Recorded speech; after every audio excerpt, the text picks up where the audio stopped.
അനൂപ് വെള്ളാറ്റഞ്ഞൂർ പറഞ്ഞിട്ട് ഒരു അധ്യാപകൻ. നമ്മളെപ്പോഴും എന്തൊരു ഭാഗ്യമുള്ള മനുഷ്യനാണ്, എന്തായാലും അയാളുടെ കഴിവ്, അല്ലെങ്കിൽ എന്തായാലും അയാളെ കാണാൻ രസം എന്നൊക്കെ പറയുന്ന പോലത്തെ ഒരാള്. അദ്ദേഹം നല്ല ഭംഗിയുള്ള ഒരു മനുഷ്യനായിരുന്നു. അദ്ദേഹത്തിന് ഒരുപാട് കഴിവുകൾ ഉണ്ടായിരുന്നു. നന്നായി പാട്ട് പാടിയായിരുന്നു, ഗിറ്റാർ വായിക്കുകയായിരുന്നു.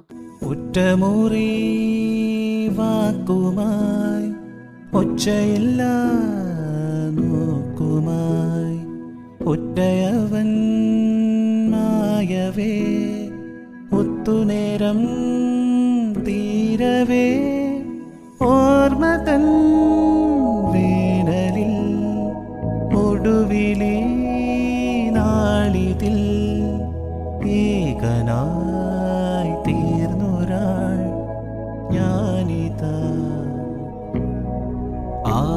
ആരോടും പറയാതെ തനിയേ നീ ഉഴലുമ്പോൾ ഒച്ചയില്ല സാക്ഷി ഞാൻ. പാരാകെ നിന്നേരെ വിരൽ ചൂണ്ടും നേരം ഒച്ചയില്ല സാക്ഷി ഞാൻ.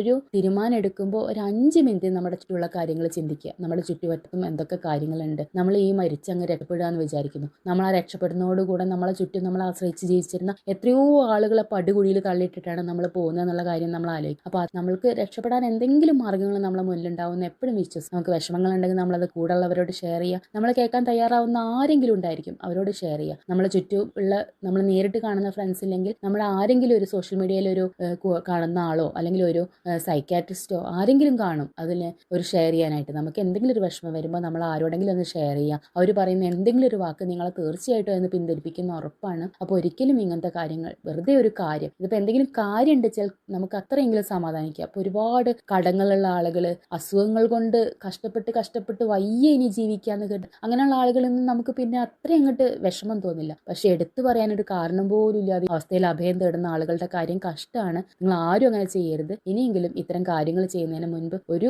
5 മിനിറ്റെങ്കിലും ഇരുന്നിട്ട് നിങ്ങൾ ഇതിനെക്കുറിച്ച് ചിന്തിക്കുക. നമ്മുടെ ചുറ്റുവട്ടത്തിലുള്ള നമ്മളെ വേണ്ടപ്പെട്ട പിന്നീടുള്ള കാലം നരകിച്ച് ജീവിക്കേണ്ടി വരുന്ന നമ്മുടെ ഏറ്റവും പ്രിയപ്പെട്ട ആളുകളെ കുറിച്ച്.